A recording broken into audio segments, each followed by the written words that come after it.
ചൊറിഞ്ഞപ്പോഴേ തോന്നി ഏതോ ഒരു കോള് വരുന്നുണ്ട്. ആ നിർത്ത് സലൂട്ട് മരിക്കേ. ബ്രൂസിലി മാതിരി ഇവനെ ഊതിക്കേണ്ട ആവശ്യമില്ല. അതെ സാറേ, ഞാൻ ഇങ്ങനെ ഇരിക്കുന്നതാണ് ഭംഗിന്ന് എന്റെ ഭാര്യ പറയാറുണ്ട്. ഡ്രങ്ക് ആൻഡ് ഡ്രൈവാ. എത്രയാ ഫൈനെന്ന് അറിയോ? ഗവൺമെന്റ് ആണെങ്കിൽ 3000, ഡിപ്പാർട്ട്മെന്റ് ആണെങ്കിൽ 100. നമ്മുടെ കാര്യങ്ങളൊക്കെ കറക്റ്റ് ആയിട്ട് മനസ്സിലാക്കി വെച്ചിട്ടുണ്ട്. എവിടെയാ ഹെൽമെറ്റ്? ഹെൽമെറ്റ് വാങ്ങിയിട്ടില്ല. RC ബുക്കോ? ലൈസൻസ്? അപ്പൊ ഇൻഷുറൻസോ? അതെന്താ? പിന്നെ എന്താണ് നിന്റെ കയ്യിലുള്ളത്? ഞാൻ തപ്പി നീ ഇത് എവിടെയാണ് കൈട്ട് നോക്കുന്നത്? ആഫ് വാങ്ങിയതാ, ക്വാർട്ടറായി. പോലീസുകാരനെ ഉപയോഗിച്ച എന്റെ സാറേ, ഞങ്ങൾ എത്ര അടിച്ചാലും സാറിന് തരണ്ടേ? 100 രൂപ എന്നിട്ട് വണ്ടി എടുത്തോണ്ട് പോടാ. അതെ സാറേ, 100 രൂപ കൈക്കൂലി എന്നാ ഒരാഴ്ചത്തേക്ക് പിന്നെ പിടിക്കില്ലല്ലോ. പറഞ്ഞാ മനസ്സിലാവില്ല.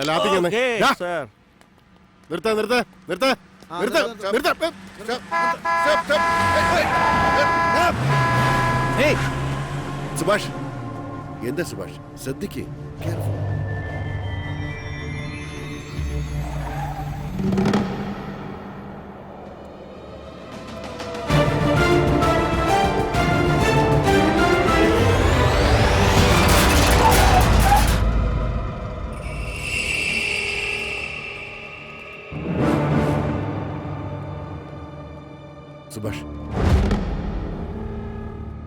സുഭാഷ്, പറയുന്ന കേക്ക്. വേണ്ട, അവൻ മിനിസ്റ്ററുടെ മകനാ. നിനക്ക് മാത്രമല്ല നമുക്കും പ്രശ്നം. അത് പറയുന്ന കേക്ക്. സാർ, ആളെ മനസ്സിലായില്ല, അതുകൊണ്ടാ. പുതുതായിട്ട് ചാർജ് എടുത്തത്, അതുകൊണ്ടാ സാർ. ഈ കാറിന്റെ വില എന്താണെന്ന് അറിയണോ നിനക്ക്? അറിയാൻ ചെയ്തു. നിന്റെ ലൈഫ് ടൈം ശമ്പളമാടാ ഈ കാറിന്റെ വില. പ്ലീസ്, അറിയാതെ പറ്റിയതാ സാർ. എന്താണ് ഞാൻ സംസാരിക്കുമ്പോൾ നീ മിഴിച്ചു നോക്കുന്നത്? ദേഷ്യപ്പെടാതെ. എന്താണ് തുറച്ചു നോക്കുന്നത്? ക്ഷമിക്ക് സാർ, ക്ഷമിക്ക്. ആരോടാ നിന്റെ കളി? ഇവന്റെ പേരെന്താ? നിന്റെ പേരെന്താടാ? സുഭാഷ്. നാളെ എന്നെ ഫോൺ ചെയ്തിട്ട് വന്ന് കാണണം, വന്ന് കണ്ടിരിക്കണം. മനസ്സിലായ? ഇല്ലെങ്കിൽ നിന്നെ ഞാൻ ആരോടാ കളി? സുഭാഷ്, ഞാൻ പറയുന്നേക്ക്. എവിടെ പോ? എന്റെ കാറിന്റെ അടുത്ത് പോലും വരാൻ യോഗ്യതയില്ലാത്ത ഇവൻ എന്റെ കാർ നിർത്തുന്നോ? ക്ഷമിക്ക് സാർ, പ്ലീസ്. ബാരിക്കേഡ് മാറ്റി വിചാരിക്കരുത്, ഞാൻ ക്ലിയർ ചെയ്യാം. വണ്ടി എടുക്കും. ഇവര് മാത്രം നിന്നെ പിടിച്ചു വെച്ചേക്കുന്നത്? പറഞ്ഞോട്ടേക്ക്. എല്ലാരും പറഞ്ഞോട്ടേക്ക്. നിങ്ങൾ പോയിക്കോ. പോകാൻ പറ. സുഭാഷ്, ഇവർക്കുള്ളത് പണത്തിന്റെ അഹങ്കാരവും റൗഡിത്തരമൊന്നുമല്ല, പവറാണ്. ഭരണകക്ഷിയിലുള്ളപ്പോ നമ്മൾ അവർക്ക് കാവൽ നിൽക്കണം. അഥവാ ഇലക്ഷനിൽ തോറ്റുപോയാലും ജീവൻ ആപത്തുണ്ടെന്ന് പറഞ്ഞ് വീണ്ടും കംപ്ലൈന്റ് കൊടുക്കും. അപ്പോഴും നമ്മൾ കാവൽ നിൽക്കണം. ഇങ്ങനെ ജീവിതകാലം മുഴുവൻ കാവൽ നമുക്കൊരു വിലയും കൽപ്പിക്കാതെ പോകുന്നത്. Obey the order. ഈ ഒരു വാക്ക് കേൾക്കുമ്പോൾ ഏത് പോലീസുകാരും സ്വയം ചിന്തിച്ചു പോകും. എന്തിന് ദേഷ്യപ്പെടാൻ പോലും അവകാശമില്ല. ശരി, ഞാനൊരു കാര്യം ചെയ്യാം. അവൻ്റെ ഫോൺ നമ്പർ തരാം. രാവിലെ 9 മണിക്കും അതുപോലെ 10 മണിക്കും ഒരു മിസ് കോൾ ചെയ്യും. അവൻ എടുക്കില്ല. രാത്രി ഫുൾ വെള്ളം അടിച്ച് ഉച്ചയ്ക്ക് 2 മണി വരെ കിടന്നുറങ്ങും. ചോദിച്ചാൽ കോൾ അറ്റൻഡ് ചെയ്തില്ലെന്ന് പറഞ്ഞാൽ മതി. അഥവാ അറിയാതെ എടുത്ത് എവിടെങ്കിലും വരാൻ പറഞ്ഞാൽ നീ ഒറ്റയ്ക്ക് പോകണ്ട, ഞാനും കൂടെ വരാം. എന്താ? Thank you sir. Okay Subhash, വീട്ടിലേക്ക് പോയിക്കോ.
Straight.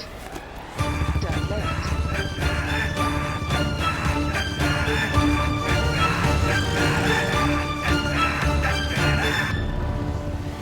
Your destination is on the right.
എന്റെ അച്ഛൻ ആരാണെന്നറിയോ?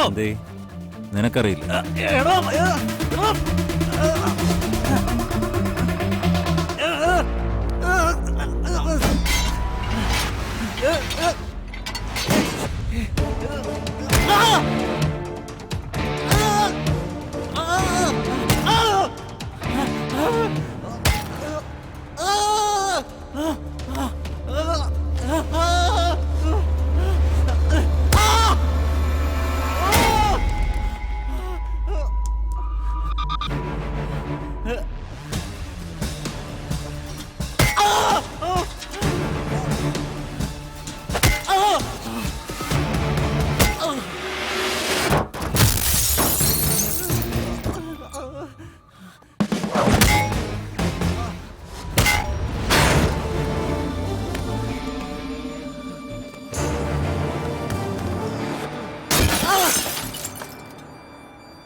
ചെറിയച്ച ഫോൺ.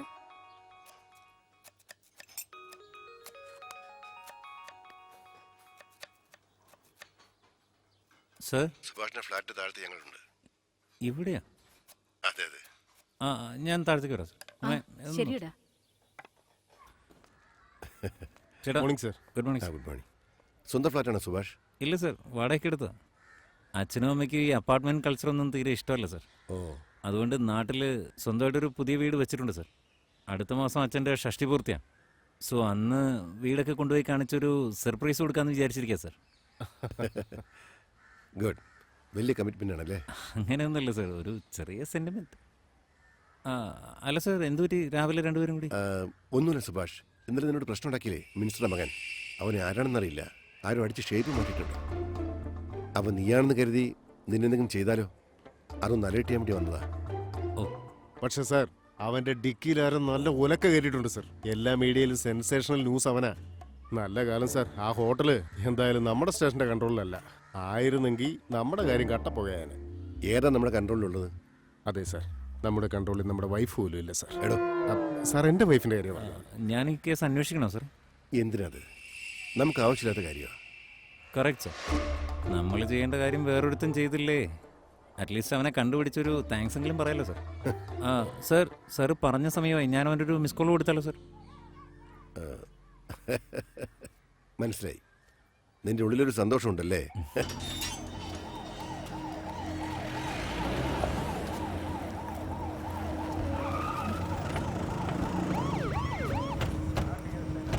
നിങ്ങൾ എന്നെ വിടുവാ സാർ. നിങ്ങൾ ആ ഗേറ്റിൻ്റെ അടുത്ത് പോയി നിൽക്കുക. ശരി സാർ. നിങ്ങളാരാ? സെക്യൂരിറ്റി ആണോ? അതെ സാർ. ആ സ്റ്റിക്കും തന്നെ. സാർ, ഞാൻ കണ്ടപ്പോഴേ കാറ്റ് പോയതാ. സാർ, മൂക്കിന് മുമ്പിലൊക്കെ കൈവച്ച് നോക്കി സാർ, കാറ്റില്ല, പോയതാ.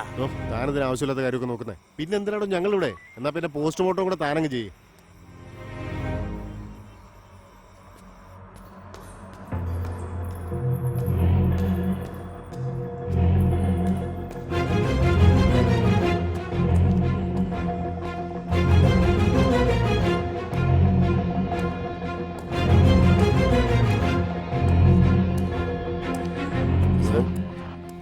ഈ ഫോണ് ഇത് അവിടെ കിടന്ന് കിട്ടിയതാ.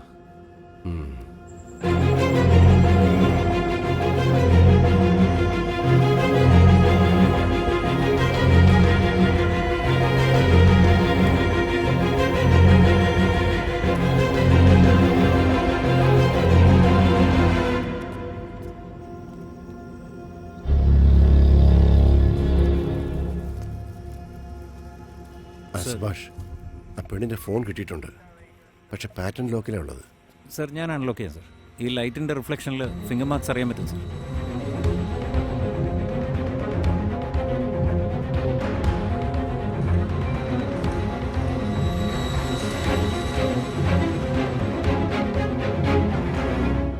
ആഹാ. ആ സുഭാഷ്, ആ പെണ്ണിനെ പറ്റി എന്തെങ്കിലും ഡീറ്റെയിൽസ് ഉണ്ടോ നോക്ക്. Sure sir. സർ മുഖപ്പേരെന്നാ കാണിക്കുന്നത്. സർ എന്താ സുഭാഷ്? ഇത് ആത്മഹത്യയല്ല സർ, വേറെന്തോ റീസണാണ്. ഇൻഡ്യൂഷനാ?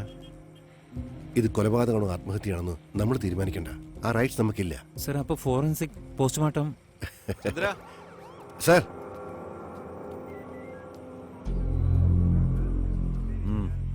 ആരാ പെണ്ണെന്ന് അന്വേഷിച്ചോ? ആ പെണ്ണിന്റെ ഫോൺ കിട്ടിയിട്ടുണ്ട്. മുഖപ്പേരിലുള്ളതാ. ഓൾറെഡി 2-3 റേപ്പ് കേസിന് നമ്മളിവിടെ വന്നിട്ടുള്ളതല്ലേ? അതെ. ചാടി ചാവാൻ വേണ്ടി കെട്ടിവെച്ചതുപോലെയുണ്ട്.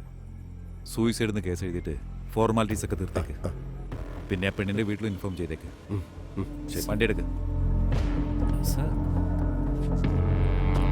സാർ, ശരി.